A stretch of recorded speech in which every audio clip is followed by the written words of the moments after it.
Nigerian National Petroleum Company Limited to work with partners to reduce methane emissions, says Executive Vice President Upstream.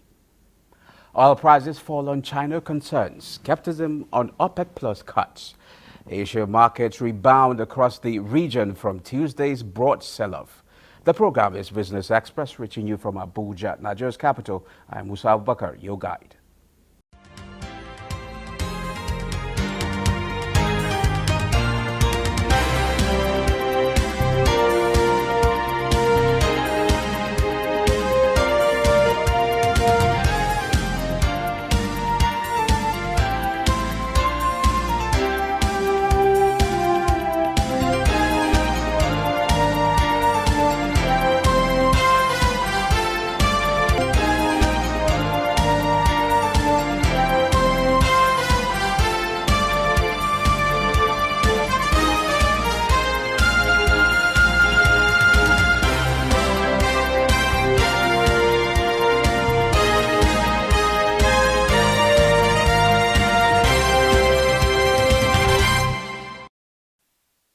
Now let's bring you up to speed with business development. One of the key benefits of upskilling and reskilling is that it can help bridge the skills gap, which often exists between the skills young people possess and skills employers are looking for.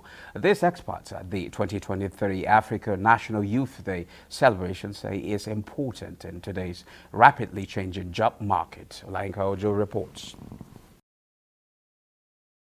According to the United Nations, Nigeria would have 400 million people by 2050, making it the third most populous country in the world. This young population is expected to be Nigeria's greatest resources. Today, youth unemployment is a pressing issue which affects not only young people but also families and communities, as well as the overall economy, as attested to by Priscilla Patrick and Nature Daniel.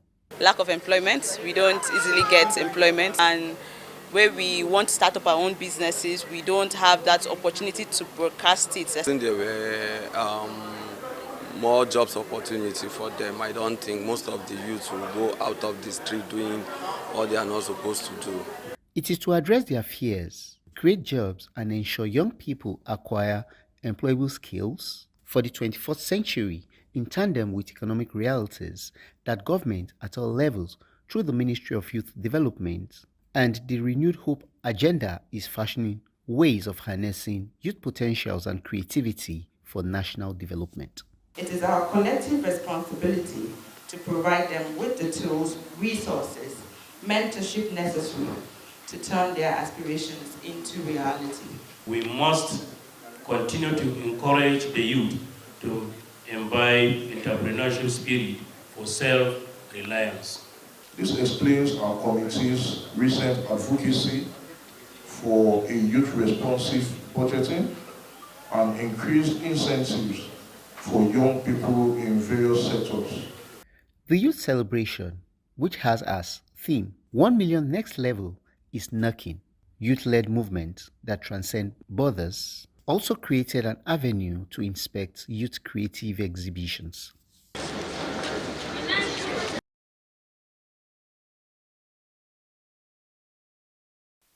Now to our discussion segment, the problem of youth unemployment in Africa is one that has been described as a ticking time bomb. And on Business Express today, we will be taking a closer look at this crisis and some options for Nigerian youths. And to do justice to this, we are being joined virtually in Abuja by the Minister of State for Youth Development, Olawande Ayodele. You're welcome to Business Express.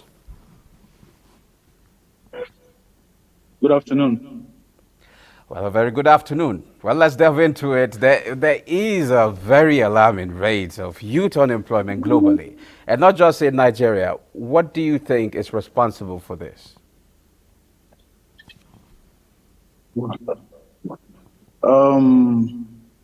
Thank you. I think the youth, the human itself, we the young people of this country, because basically your question is the unemployment global, and if I can get the question right, I don't know, and not just in Nigeria, what Okay, What do I the, think the, about the the the response? question is, let me repeat the question so that you get it. Well, Okay. there is a very Okay. alarming rate of youth unemployment globally, and not just in Nigeria. What do you think is responsible for this? I think women are losing a fast amount of jobs. It's not in news anymore that everywhere there's no job. Everybody is picking up to do one or two things, and what is available for us is not even uh, up to the kind of those people that are looking for the job. The job is too scarce everywhere, everywhere, and some part of the places they are getting it right. And when you ask, how are they getting it right? I think it is time, not just to take your time. It is time for the youth to look into ICT digital learning so that our youth can take advantage of emerging opportunity in charge of a lot of things in the labor market and everything. Our youth should come up with skills more than white collar jobs. Like all of us, and all of us cannot be in an office. And when you ask yourself a question, where's the office? Where's the job? But in our country, let me cite Nigeria as a very good example for you. Most of everything that we do in labor market, in whatever you think it is, we hire them from another country, Togo, Republic, because we have lost out of skills. And again, when you go back to the rural areas, most of all these jobs are there.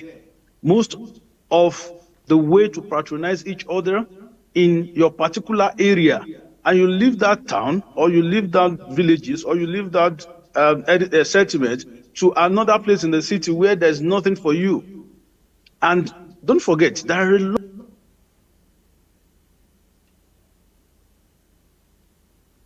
Okay.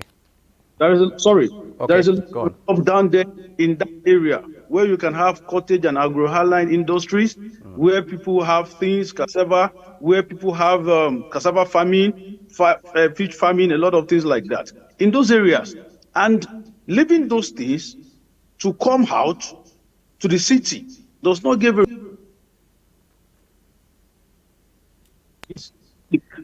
our young people, people like me, people of my age, people of my characters and belief, should look into ICT first so that we go into digital learning. After digital learning, we take youth an opportunity of the environment we find ourselves. We take charge of, I can sit down in my house and operate anywhere and get my income. I can do this, I can do that, because what the government is trying to preach out is, okay, let's get an enlivened environment for the youth to thrive. So how can we get this? We need to also support the tribe so that we can do much better in seeking an opportunity for us to get a job. So, can you paint a picture for us of the renewed hope agenda when it comes to youth development in the country? Renew Hope agenda is wide. And the first thing in this Renew Hope agenda for young people is to think and do. We should come together and think before we do. But as regards the Ministry of Youth, or the youth for the Renew Hope agenda, very soon we are going to roll it up. So I don't really want to talk much about it. But the most important thing is that this government have made sure that no youth, no youth, if you finish your elementary, you go from the elementary, you finish your primary to whatever elementary and whatever education you have, and you live there. But there is something that is very important that we're leaving out. No youth of this country will go without a skill, Okay. So now, whether in trading or whatever. okay, go on. Neither in training, retraining, or in any aspect. ICT, then we have a youth in agriculture, we have a youth in ICT, you have a youth in power, it is time to decentralize ourselves and show what you can do. Okay. What exactly can we do? It So, is more of action. so any time frame you set to achieve, I mean, towards achieving this particular goal or objective? If we can achieve, and that's why I tell people, it is time for youth, not story. Okay. If we can achieve this within 2 years, then we fail. Okay. We fail the young people. we must go out and engage ourselves. There is difference between what you have here and what you have there. What about the So enabling time frame, environment? the enable environment, you make the environment enable for yourself. Okay. The government So, is going to do their part. okay. The private sector is doing their part. Then we do our part, and we provide the environment for ourselves. The way you do yourself is the way people will do you. So the first thing is, let's have a mind. Let's believe in this country as a young people. Let's have the insight in our head that we are going to do this, and it's going to work for us. Okay. Beautiful. Thank you very much, Minister of State for Youth Development, Ola Wande Ayodele. Thank you for sharing your thought with us, and we wish you the best in achieving your objectives. Thank you very much. Now, moving on, the federal government plans to boost wheat and rice production during the dry season farming this year. The government has completed all arrangements to subsidize inputs by 50% to assist smallholder farmers. Musa Babaliu reports. Agriculturists alongside soil scientists are of the view that irrigation farming, also known as dry season farming, has more advantages compared to rain-fed agriculture. This is the reason the federal government wants to maximize the season to boost agricultural yields and in turn the nation's food security. To ensure this is realized, a 50% discount has been approved on all agricultural inputs, which more than 250,000 farmers will require during the season. Soil samples were taken across Jigawa State, about 300. Same was taken in Gombe, Sokoto, and Kano, in order to determine the nutrient status of the soil. Here, the Minister of Agriculture and Food Security, Abba Kyari, is flagging off the planting of crops. We will progressively invest in irrigation infrastructure projects to optimize water usage and mitigate the challenges posed by the dry season farming. The dry season farming is expected to take place in all the 36 states of the Federation and the Federal Capital Territory. One critical requirement, among others, is availability of irrigation land for dry season farming. And Jigawa State is the first to key in. Take this opportunity to ask the federal government to accelerate the completion of Hadeja Valley irrigation project with a potential of irrigable area of over 25,000 hectares and the capacity to significantly deliver food security objective of President Bola Ahmed Tinubu renewable hope agenda. The 2023-2024 dry season farming is being supported by an African Development Bank facility and will be implemented under the National Agricultural Growth Scheme and Agro Pocket Project.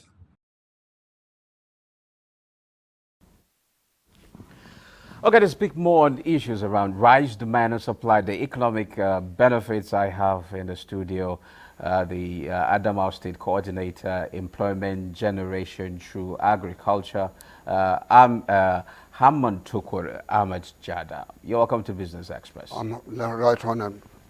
Thank you, sir. Okay, there was a report indicating that Nigeria will become the world's largest importer of rice next year. As a rice farmer, just give us a picture of the price of rice before we start this conversation. Give us a picture of what is obtainable now and what took us to this particular level. I understand that, or we all know that last year we were having the Uncle Borrowers program and it's yielding, it has taken us to a particular level. Why is it that we are now importing rice? Just give us a picture of the prices you could possibly get of rice in the market. Assalamu alaikum warahmatullah. Bismillah wa barakatuh. Rasulullah. In fact, the major challenges we have currently the price of rice and the paddy is 40 because it's 400 naira per kg and it's about 40,000. Bulkara is picking 38 to 27 depending on the packaging and good winnowing. But the parboiled one there is the 50 kg is about 50 to 52,000 naira per bag. But isn't it high? How was it when we had the Uncle Borrowers well, program? before the Uncle And Baby, what the major challenges we have now, we have the insecurity, we have the climate change, and people are running away from the real agri business. Why? Because they are not passionate.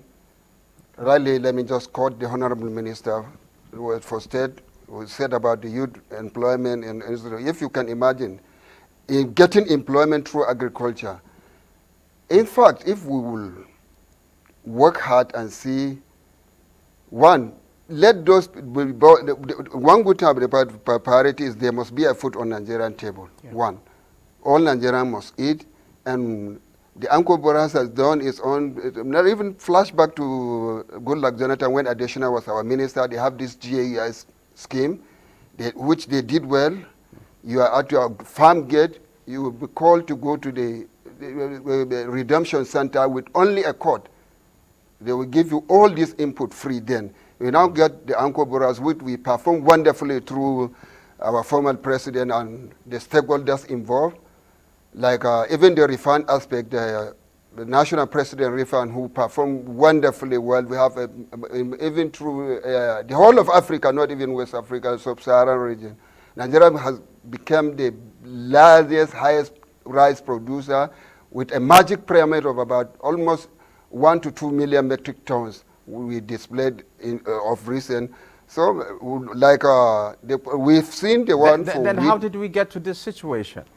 You made mention of climate change. That means through flooding. Through flooding and even... So, but the thing here is there is insurance. There should be insurance.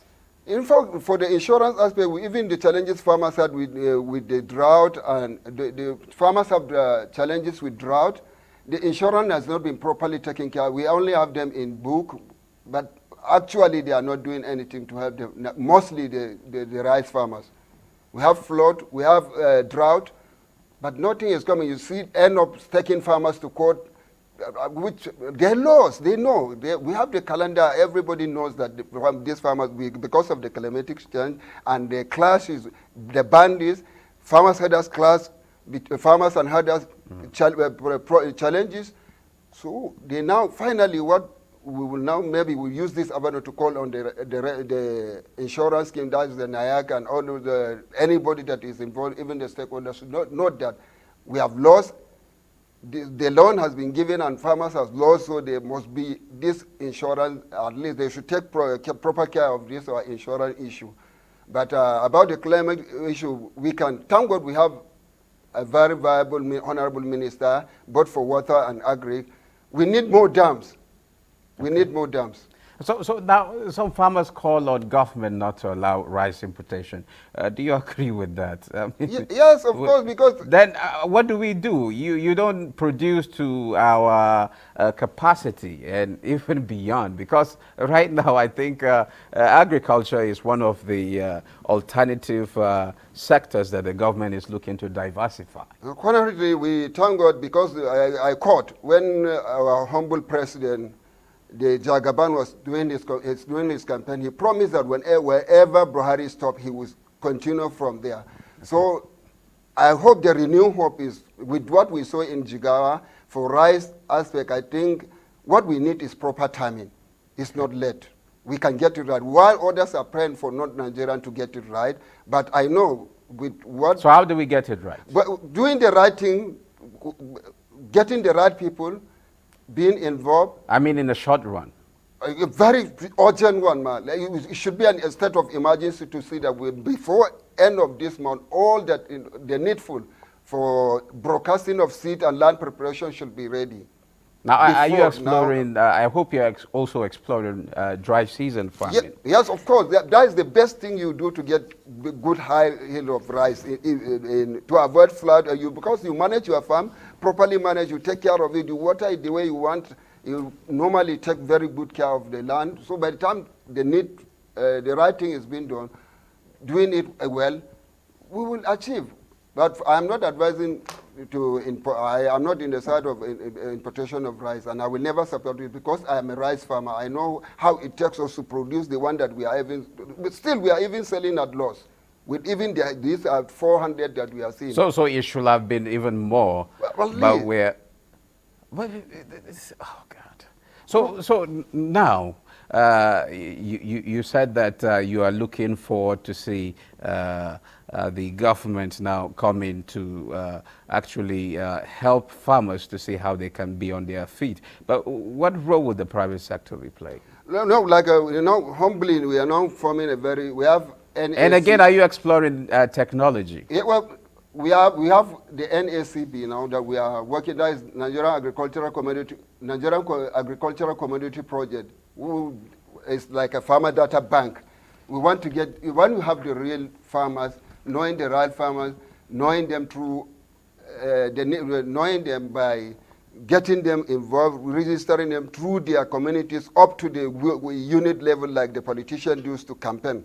We are going down to the ward, to the unit level to register the farmers with even their farm coordinate now. Okay, Ahmad Tukur Ahmed Jada, coordinator, Adamawa State coordinator with employment generation through agriculture. Thank you for sharing your thought with us. I'm afraid we are running out of time. Thank you, Ahmad. God bless you, sir. Now, moving on, let's now see how commodities are trading around the world.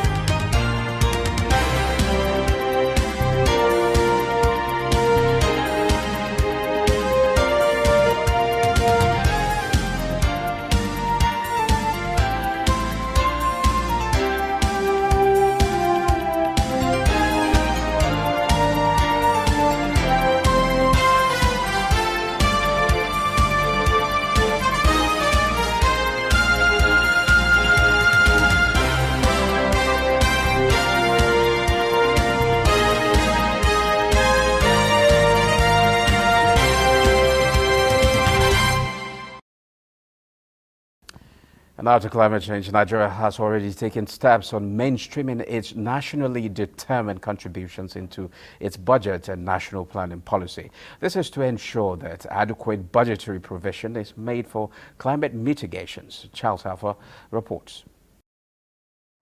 Nationally determined contributions is one of the commitments countries made at COP15 in Paris. It shows how countries will contribute their quota to mitigating climate impact. COP28 has rated low these contributions by countries and is considering a new nationally determined contributions at COP29 to speed up action for maximum results. Nigeria has been rated far above other African countries in this regard.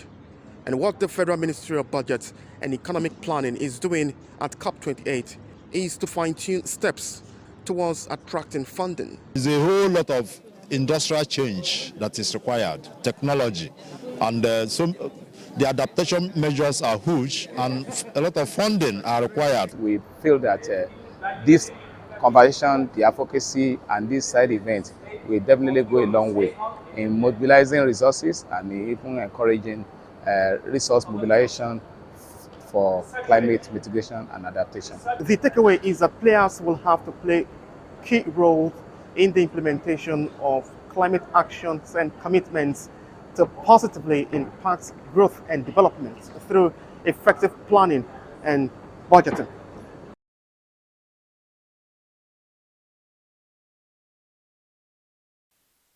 Oil prices fell in Wednesday Asian trading as markets continue to doubt the impact of OPEC Plus cuts and take cues from a worsening demand outlook in China.